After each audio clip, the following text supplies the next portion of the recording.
Palavra do Senhor para nossa meditação de agora de manhã.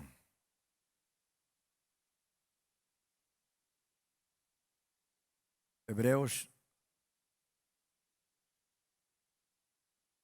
dois últimos versos do capítulo 12, versos 28 e 29. Hoje nós vamos pensar sobre culto.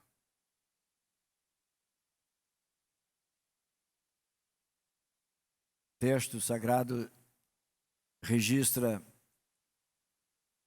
seguinte conteúdo: portanto, já que estamos herdando um reino inabalável, sejamos agradecidos e, desse modo, adoremos a Deus com uma atitude aceitável, com toda a reverência e temor. E completa, porque o nosso Deus é fogo consumidor.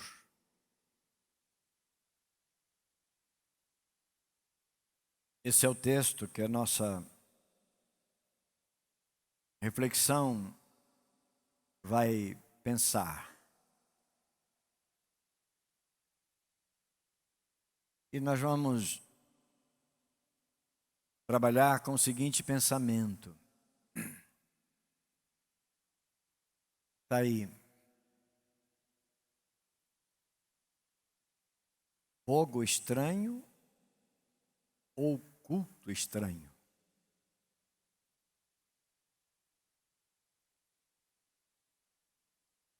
É o nosso pensamento. Trazemos agora. Fogo estranho ou culto estranho?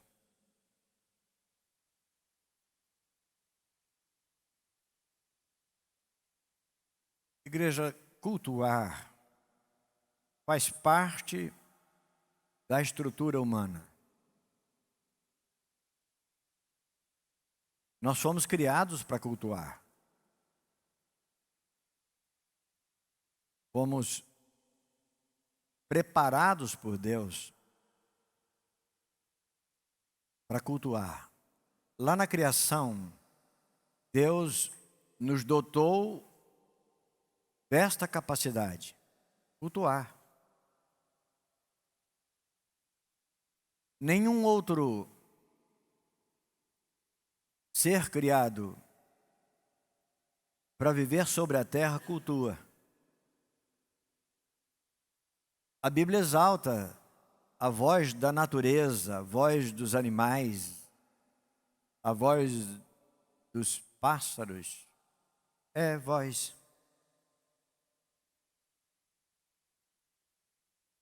E você talvez comece a pensar, como assim? Como é a voz da natureza? Como é, ou como são as vozes dos pássaros? Quando Paulo escreve aos Coríntios, ele fala num dado momento do seu discurso, da sua pregação, ele fala que há muitas vozes no mundo e nenhuma delas sem significado. Então, a voz da natureza, mas prestar culto objetivamente, se reunir com essa finalidade, se preparar com a finalidade de prestar culto, somente os seres humanos fazem isso sobre a terra. Nossa estrutura, ela é preparada para isso. Provérbios capítulo 16, versos 1 ao 4. Aliás, a primeira parte do verso 4. Ao ser humano está escrito assim: foi concedida a capacidade de planejar. Entretanto, É o Senhor quem dá a palavra certa. Entenda-se aqui, planejar dentro do contexto da nossa fala, planejar o culto. O culto não só pode, como o culto deve ser planejado pelos os que prestam o culto, adoram. Todos os caminhos do homem parecem certos aos seus olhos. A inspiração divina vai aqui abrindo um pouco para dizer que nós temos determinadas percepções que, em princípio, nós julgamos corretas. Inclusive, reforço aqui, em relação ao culto. Mesmo o gesto, o ato de cultuar, é preciso ser planejado e geralmente nós planejamos entendendo ser correta a forma. Mas o Senhor, segunda parte do verso 2, julga as verdadeiras motivações do coração.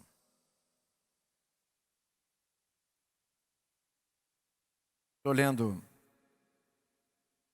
nessa tradução King James. E aí o verso 3 do capítulo 16 de Provérbios. Consagra ao Senhor todas as tuas obras, e os teus planos serão bem-sucedidos. Talvez aqui a gente pudesse emprestar uma frase bem familiar nossa, no meio cultico, no meio evangélico.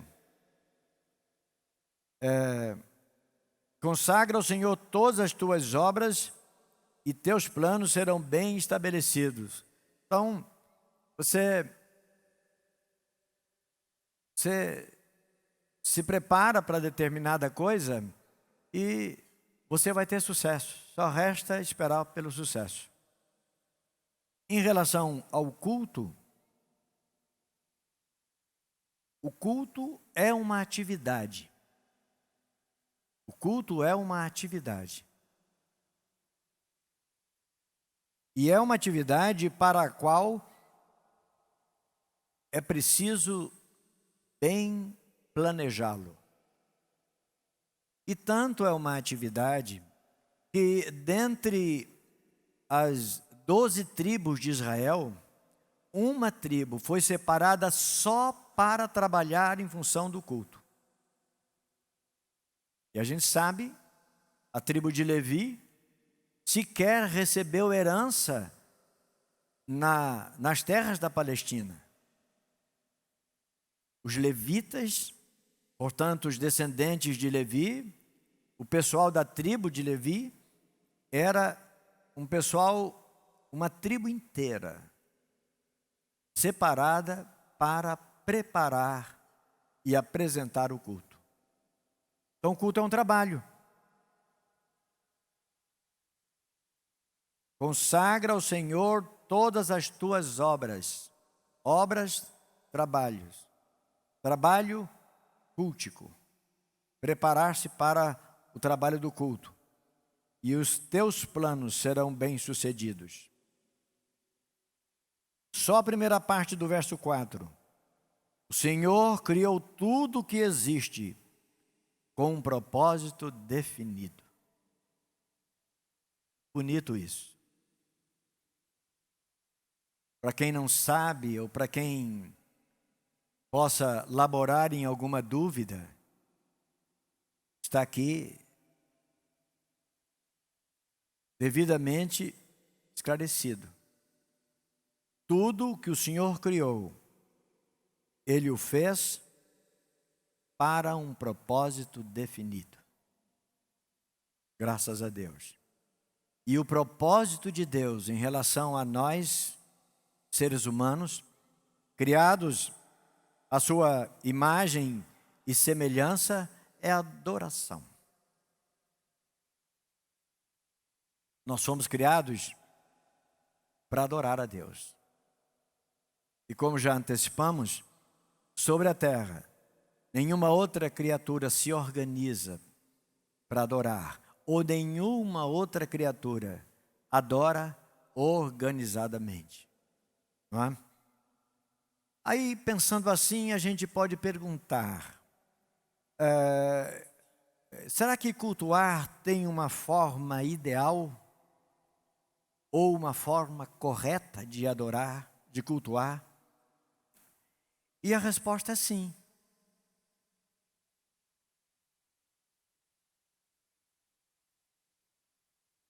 E mais, o culto prestado de outra forma que não a forma correta, ela não somente é rejeitada, como é punido por Deus o adorador. Preste atenção. O culto prestado a Deus de forma fora daquilo que Ele prescreve para ser a forma de adoração, a forma de cultuar, Deus, além de rejeitar, Ele pune o adorador que errou seu alvo.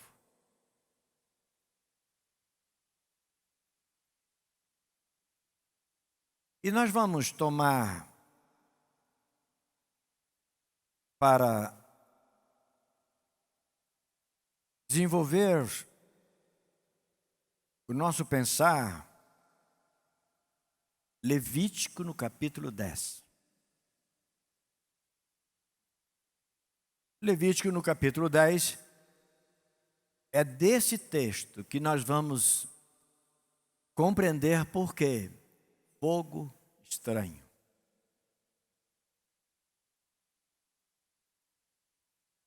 E eu espero que depois a gente faça um link, uma ligação entre esse texto que nós tomamos aqui com o texto que nós lemos na abertura, quando vai dizer que Deus é um fogo consumidor.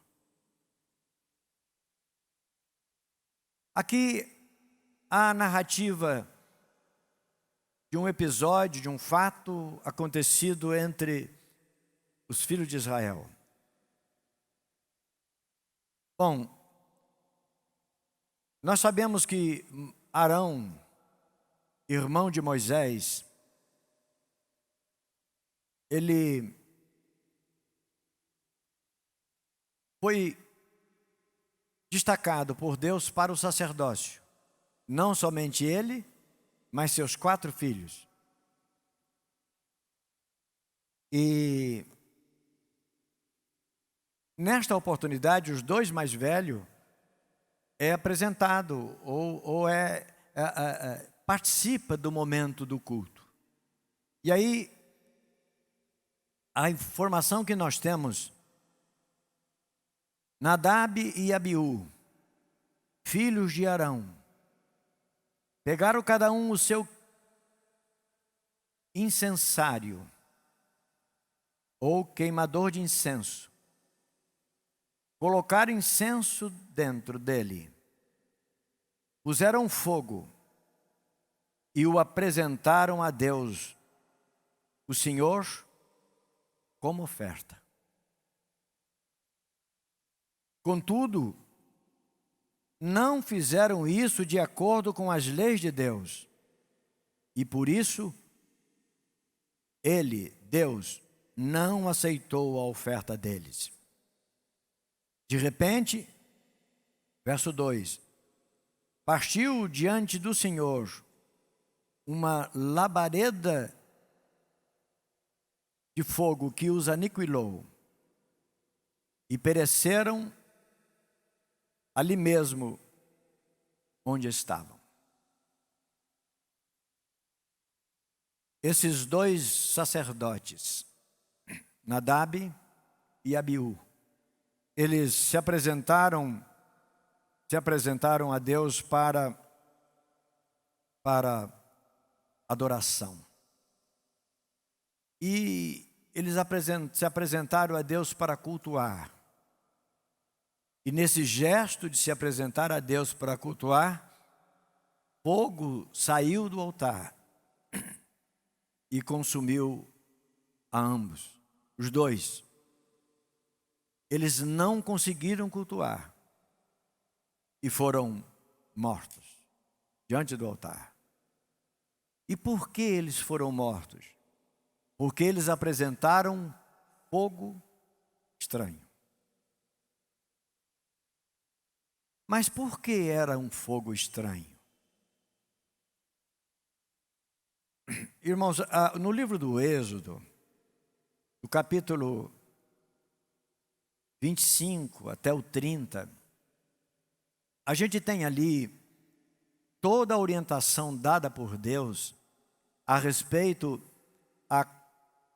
o preparo e a construção do tabernáculo. E Deus justifica a construção daquele tabernáculo com a seguinte afirmação: faze um tabernáculo.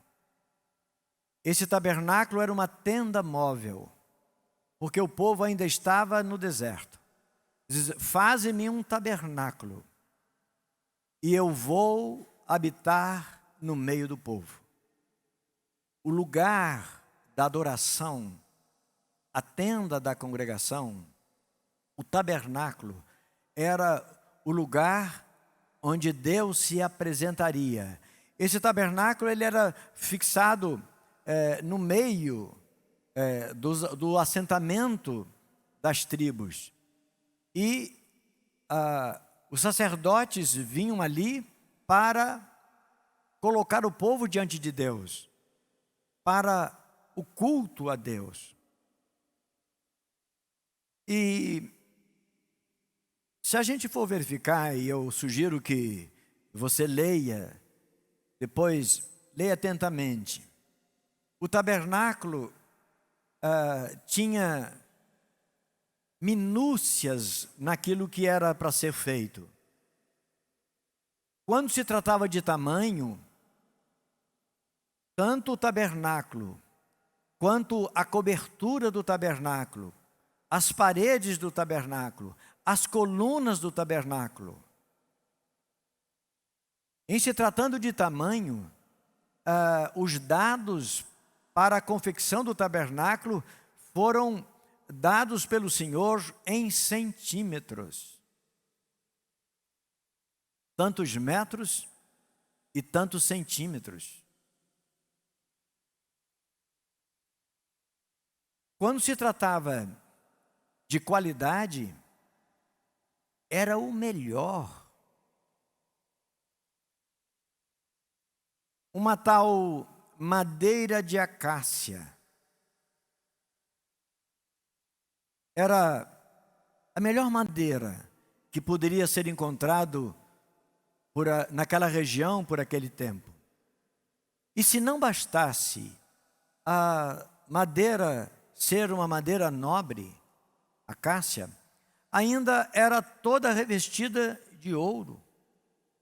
Quase 40 quilos de ouro empenhada na construção do tabernáculo e seus utensílios. E aí vai aparecer lá a construção do tabernáculo. Aí vem os utensílios do tabernáculo, o altar do sacrifício, o altar dos holocaustos, da oferta, o candelabro, os incensários, as panelas, todos os utensílios foi dado com medidas. Às vezes, eu e você, quando lê isso, a gente fica pensando, por que será? Por que será?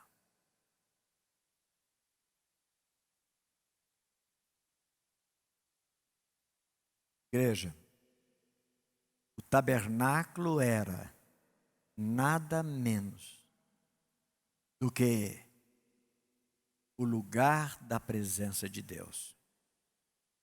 Nada menos que isso. Tudo que era a composição do que havia dentro do tabernáculo era em específicas medidas, por causa da sua representatividade. Representava a santidade de Deus. Quando a gente ouve falar sobre santidade, não sei o que passa pela sua cabeça, pela cabeça dos nossos irmãos que estão ouvindo em casa, em algum lugar. Mas quando se trata de santidade, nós não atingimos a totalidade do significado, compreender a totalidade do significado, a santidade. O tabernáculo era a presença da santidade divina. Tudo está lá nos seus pormenores. Agora vem o sacerdote. As atividades desempenhadas nesse tabernáculo eram atividades que representava, portanto, o sacerdote era um intermediário, representava todo o povo de Deus e a sua comunhão, o seu contato com Deus. E tudo era para ser feito dentro dos padrões. Quando você lê sobre o incensário, o incenso que se colocava no incensário, o incenso era uma feitura, uma composição com materiais, com ervas e alguns materiais, era feito especificamente para o incensário. Para o sacerdote colocar no incensário e depois sacudi-lo sobre o altar, e a fumaça do incensário, ela tomava conta de todo o ambiente do tabernáculo. Só que o material, o incenso que se colocava ali dentro, tinha uma composição que só poderia ser utilizada, aquele material, aquele perfume, só poderia ser utilizado no tabernáculo. Cheiroso, aroma agradável. Entretanto, ninguém poderia usar daquela mesma composição, daquela mesma fórmula e preparar incensário para a sua casa. Se alguém fizesse aquilo da mesma composição que se fazia o incenso, se as pessoas utilizassem da mesma fórmula para fazer incenso para levar para casa, e queimar na sua casa, para deixar a sua casa bem cheirosa, a pessoa morria. Era bem específico. Quando o sacerdote entrava para queimar o incenso, olha só o que diz o verso 1. Tem várias informações aqui que é bom a gente pensar sobre o culto que nós prestamos a Deus. Mas, por enquanto, nós estamos falando, nos preparando para identificar o fogo estranho. Mas veja só, no verso 1 do capítulo 10. Nadab e Abiú, filhos de Arão, pegaram cada um o seu incensário. Que mal há nisso? Irmãos, prestem atenção. Os utensílios do tabernáculo estavam no tabernáculo, foram construídos, preparados, fabricados especificamente para atender às atividades do tabernáculo. eram de ouro, ficavam lá. Mas os 2 sacerdotes pegaram o incensário que eles tinham, talvez da casa deles, o incensário que eles utilizavam para perfumar a casa deles. Eles pegaram o incensário deles.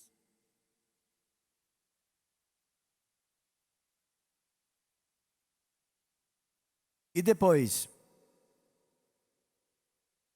colocaram dentro dele incenso. Colocaram o incenso que eles tinham na casa deles. E o incenso, para ser colocado dentro do incensário, era aquele incenso de aroma com fórmula específica dada por Deus.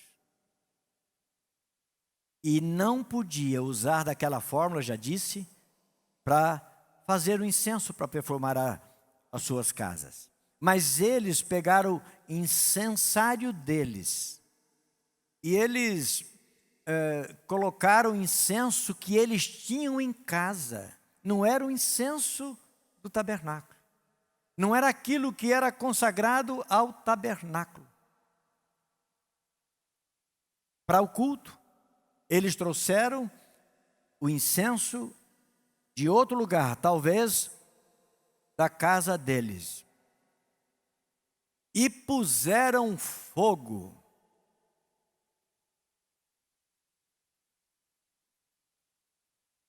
Dentre os utensílios do tabernáculo havia o candelabro. O candelabro é aquela haste que segurava em cima 3 lâmpadas e do lado da haste central, 3 hastes para cá, 3 hastes para cá, 7 hastes. E naquele candelabro o fogo não se apagava, no templo depois não se apagava, mas enquanto aqui no tabernáculo, enquanto o tabernáculo estava armado, o povo de Israel aguardando ali para continuar a sua jornada, o fogo do candelabro não se apagava nem de dia nem de noite. De tal maneira que quando o sacerdote vinha para apresentar o culto, ele apresentava, chegava ali, antes na entrada tinha uma pia, e eles se banhavam naquela pia, o ato da purificação. Em cima dessa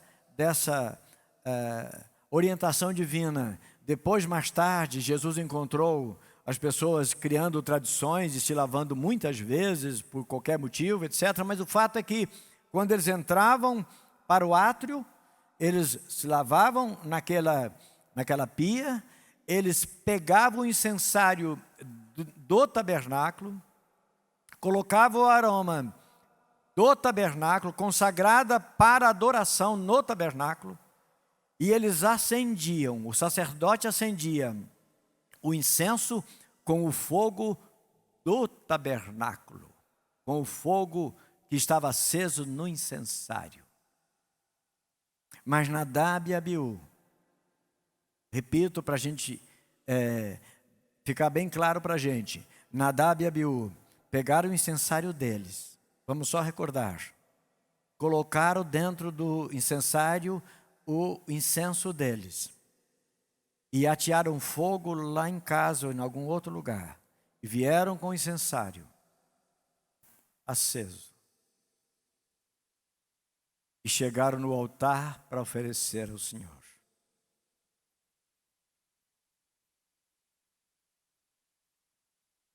Outro aspecto, o sacerdote fazia isso cada um por sua vez, mas Nadab e Abiú vieram os 2 de uma vez só e acenderam ou colocaram o incensário, tiveram a intenção de colocar o incensário sobre o altar para adoração. E a isso a Bíblia diz, chama isso de fogo estranho. E isso implica dizer que nós prestamos culto a Deus, mas o culto que nós prestamos a Deus só é aceito por Deus se nós nos apresentarmos de acordo com o que Deus espera de cada um de nós. O fogo estranho é porque não era o fogo do altar. Não era o incensário do altar. Não era o incenso do altar. Não foi aceso aquele incensário com o fogo do candelabro, o fogo do altar. E Deus fulmina aqueles 2 sacerdotes. E se não bastasse, no verso 8 deste capítulo 10, 8 e 9. Depois falou Deus a Arão. Arão, pai dos sacerdotes, daqueles sacerdotes. Quando virdes a tenda do encontro, ou a tenda da congregação, ou o tabernáculo, quando virdes a tenda do encontro, tu e teus filhos contigo, não bebais vinho nem bebida fermentada. Isso para que não morrais. Essa é uma lei perpétua para todos os vossos descendentes. Ao que tudo indica, se não bastasse todo esse desrespeito, essa falta de prudência para apresentar o incensário no altar da adoração, se não bastasse, 2 alternativas. Ou eles estariam, além do que, bêbados, ou estaria sob o efeito, de alguma maneira, de bebida alcoólica. Entenderam? Daí o fogo estranho, Deus não aceitou o fogo. Deus não aceitou a adoração. Interessante. O irmão Alexandre e a irmã Patrícia estão ali, pode confirmar depois para vocês. Mas eles falaram comigo, quando eles estavam preparando uma das noites lá no evento do feriado, agora, a noite árabe, eles foram conversar. Temos na cidade aqui alguém, um árabe, que inclusive serve lanches e etc. E eles conversaram lá sobre o lanche, mas entabulou, a conversa andou para o sentido da fé, da religião. E a pessoa veio mostrar o Alcorão, a Bíblia deles lá, que assim chamamos. E o Alexandre, para poder pegar, antes que ele pusesse o livro na mão do Alexandre, ele perguntou: o quê? O senhor bebeu? Se tivesse bebido, não poderia tocar o livro. Foi? Irmãos, isso é senso de santidade divina. Estou dizendo, entrar no mérito do que fazem os muçulmanos, de certo ou errado. Eu estou dizendo que isso é senso sobre a santidade divina. Lembrar que muçulmanos adoram o Deus, o único Deus, a quem nós adoramos também. Isso é senso de cuidado para o culto. Ficou claro? Fogo estranho. Trouxeram tudo o que não devia ser trazido. Ignoraram tudo o que não devia ser ignorado. Tinha forma, tinha jeito, tinha prescrição, como deveria ser o culto. E E às vezes a gente fica pensando sobre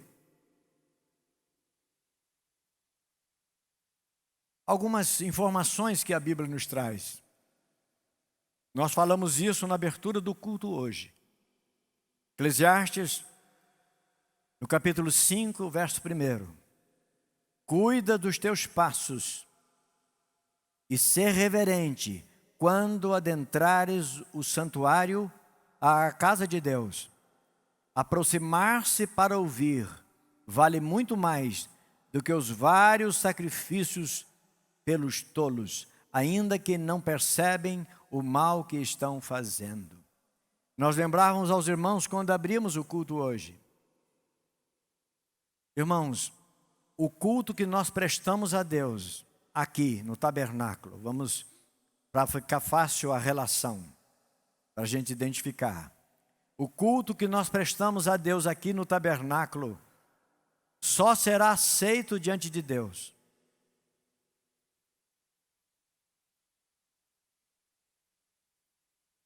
a depender do preparo que nós tivemos antes de vir para cá. Aqui é o lugar que se presta culto, aqui é o tabernáculo. Mas o que nós fazemos fora daqui é levado em conta. Talvez a gente com isso possa entender aquela palavra dada por Jesus a João em Pátimos. No capítulo 1, verso 6 do Apocalipse. Quando Jesus se apresenta a João para falar com ele, Jesus está dizendo assim, diz, olha, eu fiz de vocês sacerdotes. Lá tem reis e sacerdotes, mas sacerdotes. De maneira que hoje nós não temos um intermediário que faça isso por mim. O culto que eu presto a Deus só é eu quem o presta. Sou eu quem me apresento. Os israelitas, eles ficavam fora, no pátio, e o sacerdote lá dentro do tabernáculo, lá dentro do santuário, depois no templo, prestava o culto, prestava a adoração, o sacrifício, representando o povo. Mas hoje nós não fazemos isso. Não trazemos a nossa vida e um representante se coloca diante de Deus sob risco dele para nos apresentar diante de Deus. Hoje, eu e você, adoradores como somos, nós somos os sacerdotes. Como nós não trazemos fogo?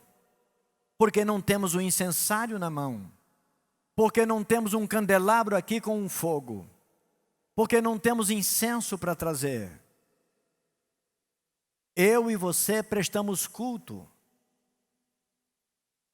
Veja bem, é possível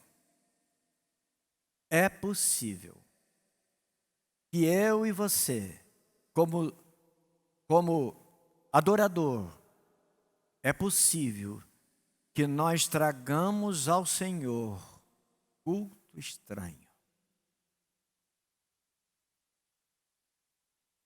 Não sei se você pensa assim.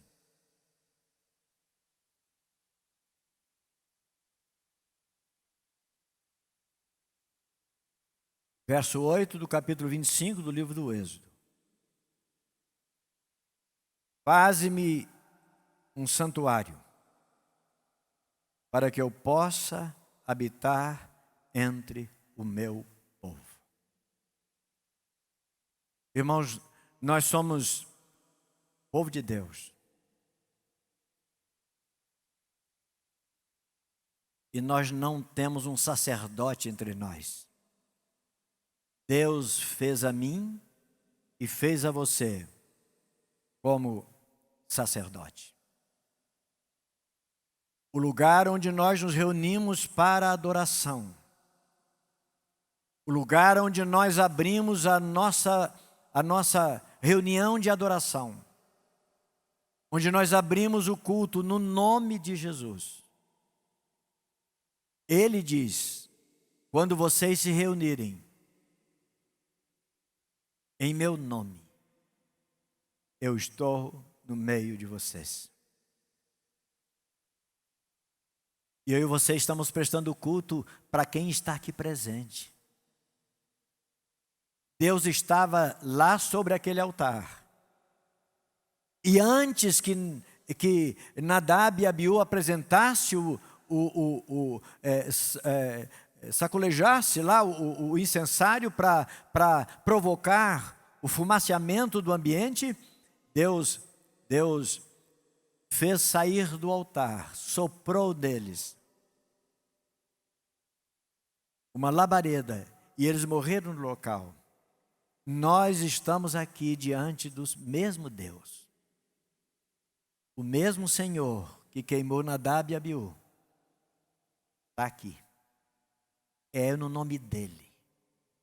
Quando José estava meio perturbado, porque ele tinha uma noiva, havia uma previsão de casamento, e ele de repente recebe a informação que a noiva estava grávida e ele se confundiu, ele perdeu o sono e ele ficou muito, muito preocupado. E uma certa noite o Senhor o visita e diz, olha, não temas receber a tua noiva como tua esposa, porque o que nela está gerado, não é fruto de um relacionamento dela com um homem. O que nela está gerado é do Espírito Santo. Não por acaso, quando nossos pais saíram do Éden, porque transgrediram, porque desobedeceram, certamente o próprio Jesus estava lá e dizendo, da semente da mulher, não diz da semente de vocês, do casal, de vocês dois, mas da semente da mulher, nascerá um que esmagará a cabeça da serpente. E que nós o conhecemos como Jesus Cristo. Ele nasceu sem o relacionamento normal para o nascimento de uma pessoa, gerado pelo Espírito Santo. E quando o menino nascer, você lhe colocará o nome de Jesus. Por quê? Porque ele será o Salvador de todos os homens. Jesus. Ele é o Salvador que nós servimos. E João, quando escreve no seu Evangelho, capítulo 1, verso 14, vai dizer, e o Verbo se fez carne e habitou entre nós. Graças a Deus. Igreja, o nosso culto, como nós temos nos preparado para o culto? O culto que a gente vem prestar para um Senhor que está no altar, esperando o gesto do meu incensário, esperando o momento em que eu vou abrir os meus lábios, em que eu vou me apresentar, que eu vou cantar e dizer que eu vim aqui adorá-lo, como eu vim, como eu cheguei aqui. Veja só, e nós estamos concluindo, essas informações nos permitem entender outras informações que a palavra de Deus nos dá. E nós vamos encerrar, por exemplo, com aquela informação que foi escrita para a igreja de Roma, Romanos capítulo 12, e o verso 1. Irmãos, rogo-vos por Deus, que apresenteis os vossos corpos em sacrifício vivo, santo e agradável a Deus o vosso culto racional. É preciso o culto ser pensado, o culto nosso precisa ser desejado, o culto nosso deve ser preparado. Preparado. E a gente apresenta um culto preparado, não foi preparado aqui. O culto não se prepara aqui. Aqui na reunião é o lugar de apresentar o culto. Mas o culto é preparado antes, muito antes. E isso implica dizer que para o culto vale as nossas preocupações com o ambiente em que frequentamos, com a comida que comemos, com os nossos relacionamentos, no trato com os nossos negócios, na forma como nós convivemos com a sociedade, na forma como nós convivemos entre os irmãos. Vale aqui a gente prestar um culto que não seja estranho, porque o culto estranho é o culto que foi apresentado sem o devido preparo. Eu chego aqui, e aí alguém vai dizer para mim, é para Deus, preparei não, é para Deus, eu não sei fazer, mas é para Deus, eu vou fazer. É para Deus, então, Deus é amor, Ele me ama de qualquer jeito, do jeito que eu sou, do jeito que eu venho. Sim, Deus te ama, irmãos, Deus me ama. E Ele tanto nos ama que morreu por nós, mas Ele nos aceita quando a gente vem para o Evangelho, do jeito que a gente está. Mas Ele espera a adequação da nossa vida. Apresentei os vossos corpos em sacrifício vivo.